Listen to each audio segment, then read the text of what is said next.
Hi, everyone. Welcome to the Crescent Sound podcast, where I give you a platform to express your struggle stories.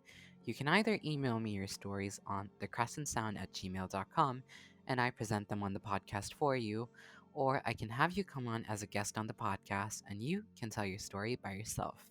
Anyways, I'm your host, Luna, and let's begin with today's episode.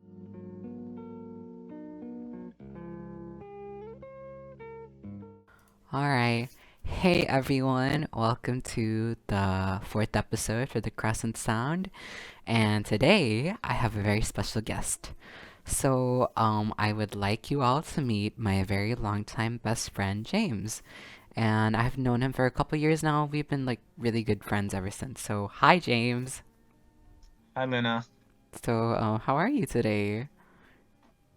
I'm good. I'm good. I just finished celebrating Chinese New Year with my family. Oh, that's nice. Was it fun? Yeah, we had a really nice night. We had quite a large dinner. My parents cooked a lot of different Chinese dishes, and we spent it with a lot of family friends. It was really fun. Mm-hmm. Oh, so you're like back home now? Like you're not at uni? Uh, Not right now. Uh, Oh, yeah, I'm okay. currently on break. Oh, okay. When are you going back?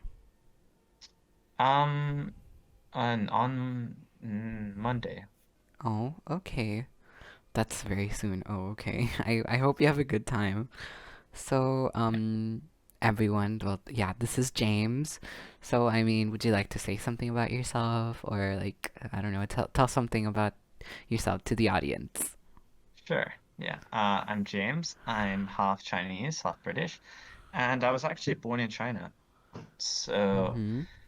yeah, for I guess I'll just go straight into what I was the topic Mm-hmm. I'll be talking about today. Oh, yeah. But Mm-hmm. yeah, so for 5 years since birth, I was taught both Chinese and English in Mm-hmm. school and also by my parents, and was kind of on track to be bilingual. Mm-hmm. But Then I moved to the UK for just half a year, Mm-hmm. and with nobody in England in my school to talk to in Chinese. Obviously, my dad's side of the family are all English. They don't speak an ounce of Chinese. Mm-hmm. I very quickly forgot all my Chinese to the point where when I eventually moved to Singapore, which is where I spent the most of my time growing up, I'd already forgotten Chinese completely and had to relearn everything from scratch. Mm-hmm.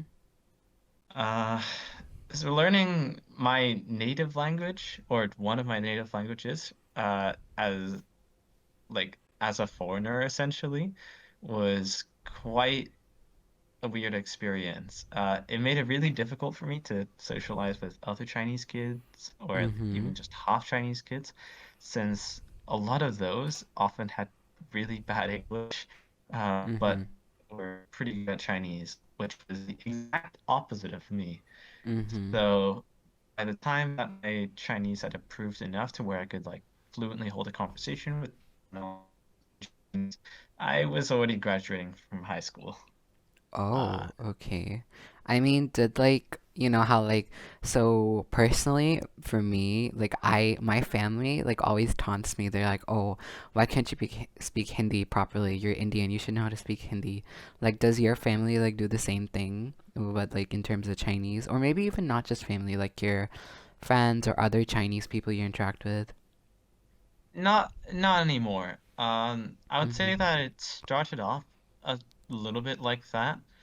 Um, at the very moment that the school gave the option to learn a second language, Mm-hmm. uh, I no longer had the option because my mom immediately forced me to learn Chinese. Mm-hmm. Uh, and so even though I wanted to learn French for the rest of my friends, I had no choice. I had to listen to her and learn Chinese.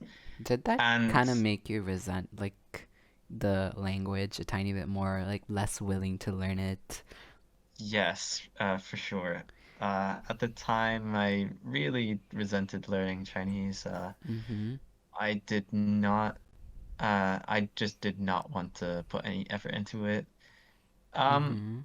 I had like my own like code of honor, I guess, where although I didn't want to like cheat an exam, because Mhm. I was if I got play because of my special circumstance of being half Chinese, throwing me into beginner Chinese was often too easy, and Mhm. throwing me into like higher level Chinese was usually too hard. So in Mhm. beginner Chinese, sometimes I'd help my friends cheat exams by giving kind of just telling them exactly what to write.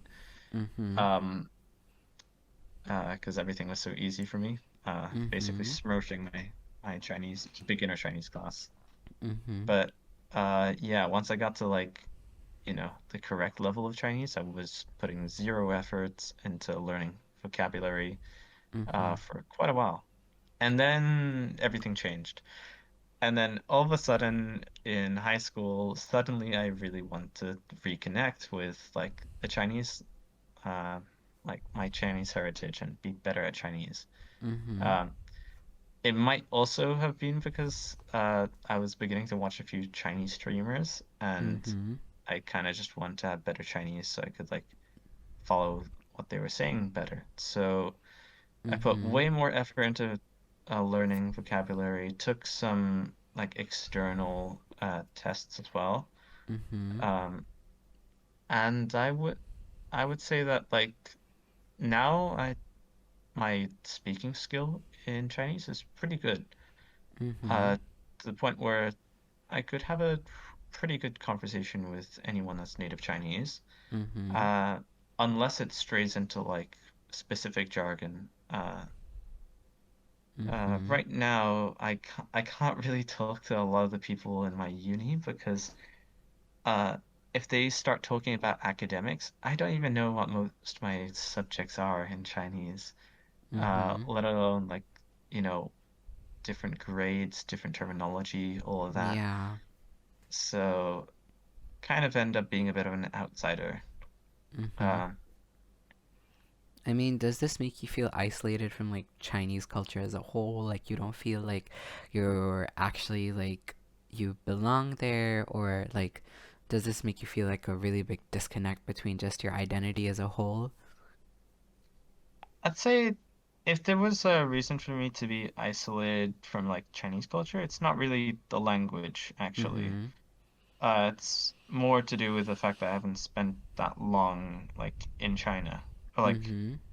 because I was so young when I moved out, I don't have much memory of it. So a lot of the things that, Chinese kids would have grown up with and like the Chinese education system, I just haven't experienced. So that's the disconnect there. It's not really to do with language. Mhm. Um, I don't, I'd, I'd say that I still feel like I have a bit more of uh like Chinese culture than like English I don't know. culture. I mean, I don't know. I'm a little okay. I definitely a little bit of both. Okay. Um That's fair, but yeah. yeah, that's just how it is being half. Mhm. I mean, do you think you'd feel more satisfied being more proficient in Chinese? Or like where do you think this like really big desire to be like extremely proficient in Chinese comes from? I would say a little bit of it came from a sort of like self-imposed like limitation on myself where Mhm. I kind of self-imposed that I wouldn't learn any other languages until I've actually like mastered Chinese or like, Mhm. become fluent enough to like have conversation with like native speakers and have no like hesitation or like issues. Mhm. Uh, that said, there's definitely a few other things. Really want to like keep up with my friends because Mhm. there's definitely some observer bias to it where I'm only noticing the friends that are really good, and I don't notice anyone who's like mediocre or like bad. Mhm. But it does feel like a lot of my friends are like super talented. Most of them are bilingual. Mhm. Most of them can speak their native language plus English, or if they're mixed like me, sometimes they can even speak like three or like Mhm. um So I guess for that reason, I felt like, well, if all my friends are bilingual, I should be bilingual as well. Mm-hmm. So, I Uh, mean, would you say like your friends sort of dictate, well, not dictate directly, but like subconsciously dictate the things that you want to do, not just like in terms of just language or other things also, like earlier how you mentioned that like you wanted to be in French because like almost everyone of your friends like was doing French and not Chinese, and that sort of made you resent the language. uh, yeah, it's definitely a thing. Mm-hmm. Um, in fact, like completely separate to language, just one of my friends was like doing really well, as like a player in Valorant. Mm-hmm. She ranked up from bronze to radiant in a year, and was like, Wow, that's quite a jump. yeah, that was during launch year, and she maintained immortal and like has been radiant several times and Mm-hmm. s- playing for a collegiate team. So I feel like because she was doing so well, I kind of like pushed myself to do just as well in video games. Like I Mm-hmm. wanted to achieve like the same heights, uh, except of course I didn't. I'm Mm-hmm. I'm I not mean, on a that's collegiate team. fine. Yeah. Uh, I know that logically speaking, like I don't have to be good at everything in order Mm-hmm. to like enjoy stuff, but uh, I guess it's because wherever I look, it's like, oh, there's at least like some friend that's good at this, or like Mm-hmm. better than me, that I feel like I should be, trying to keep up with them. Mm-hmm. I don't know, just a bit like afraid to be overshadowed by my friends. Mm-hmm. That's fair. Do your family or like does your mom speak to you in Chinese? Yes. Mm-hmm. My mom speaks to me in Chinese. For a while, uh, I used to only reply back in English, and Mm-hmm. then later on, I started replying in Chinese because I was like j intending on putting more effort into learning. Mm-hmm. Uh, so I think that's why my speaking skill in Chinese is like so much better, and my listening as well, Mm-hmm. uh, as opposed to my writing and reading, which I just don't do on my own. So Mm-hmm. I'm more or less like dyslexic. Oh, Uh, dyslexic. well, not Okay. not exactly um, dyslexic, but okay. I have very limited reading capability. Uh-huh. Uh, yeah. I mean, that's fair, but like, are you satisfied currently by like how much Chinese you know? Um, Not yet. Mm-hmm. Uh, at the moment, it feels like I'm quite close to being satisfied, but just shy of like the level I need to know. Mm-hmm. Uh, I feel like as long as I reach a point where I can confidently like speak to the other like Chinese students in my uni Mm-hmm. in Chinese, then I think I would be satisfied. Um, Have you ever tried to? I've definitely given it a try, but Mm-hmm. and uh one once like the vocabulary like goes past a certain point, I just can't quite keep up. Aw, that's okay. I mean, well, you're trying. It's okay. Yeah. But well, overall, do you think just this specifically affects like your character or your identity, and if so, like how? Uh, this I guess not really being able to speak my native language sort of hurts. Like it might, for me at least, it sort of hurts my character a little bit. Mm-hmm. Um, just just because that I feel like it's the expectation of, oh, like one parent's like, you're one half English, one half Chinese. You should be able to speak English and Chinese. Mm-hmm. It feels like it's that way. Uh, Mm-hmm. so for that reason, I feel like it impacts my character a little bit. But like otherwise, it's not really so much like a character thing. It's just Mm-hmm. um I don't know. It's just more to do with like self-improvement, or like not really self-improvement, but my like constant like sort of like desire to just like keep getting better. Uh, Mm-hmm. Okay, I see. Well, I mean, do you know any other people that struggle with the same? um,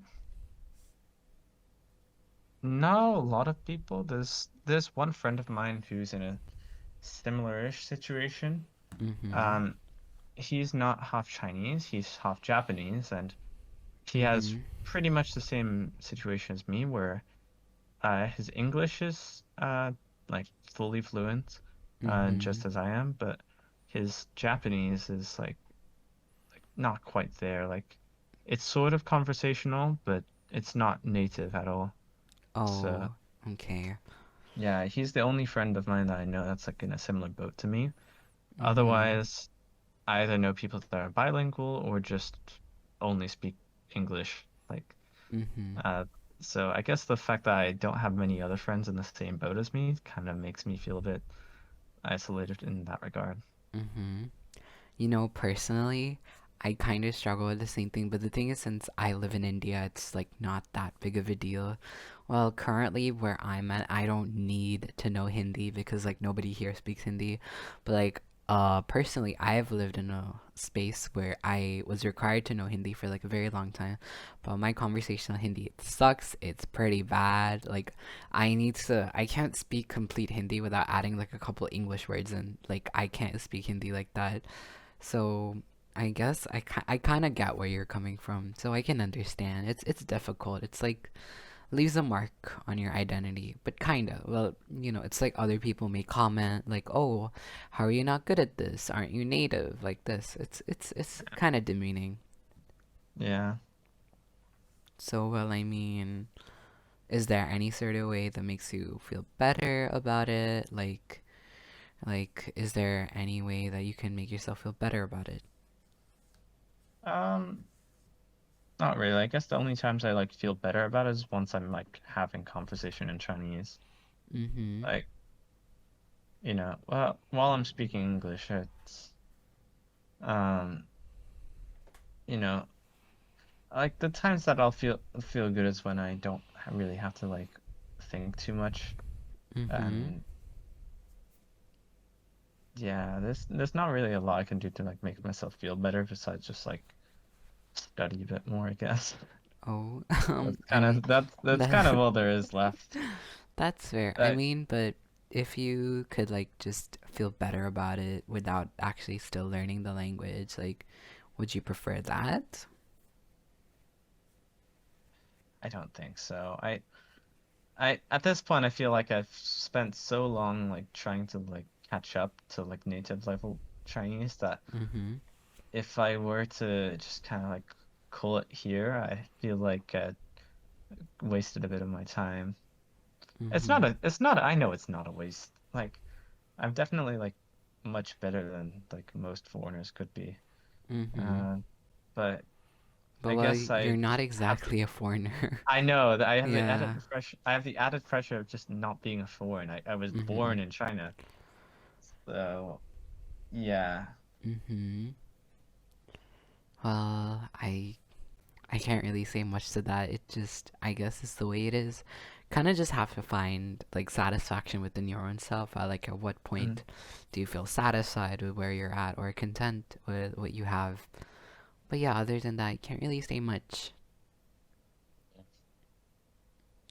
But well, I guess I'm pretty proud of you for like your knowledge in Chinese. Like, I mean, sometimes I'd ask you things about Chinese and like, obviously it's very basic questions, but like, I always looked at you as like, oh, like he's so smart, you know? So it's so I still like see you as like a person that's very knowledgeable. Like you're knowledgeable in like a lot of different things. So personally, I don't think you should feel bad about this, even though I understand that like a lot of people feel the pressure for knowing their native language, and I guess a lot of people do know their own native language, but I mean, it's not a necessity in my opinion, unless you're living in that place and you can't survive without it. Mm-hmm. What do you have to say? Uh, I don't know. I don't have a lot left to say. I Mm-hmm. guess the other way I would maybe feel a bit better about my position is if I was like semi-fluent in like a third language. Mm-hmm. Uh, whatever language that would be, Japanese maybe. Mm-hmm. Uh, but yeah, apart from that, uh, I don't know. It's been nice to like be able to like talk about it and share with Mm-hmm. someone else who's like not fully fluent in their native language as well. Yeah. Well, I'm so glad you came on, Charlie. I mean, James, sorry. I'm so glad you could come on, and thank you for being here. I'm so happy that I could talk to you like this. Yeah. Thank you, Luna. Okay, bye bye. Thank you so much for watching.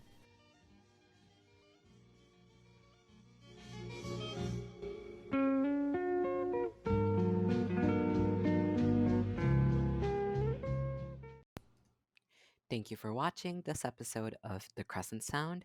I hope you enjoyed and continue visiting this channel for more uploads. Make sure to subscribe and hit the notification bell to know immediately when I upload, and follow me on Instagram for updates on the coming episode for the Crescent Sound podcast.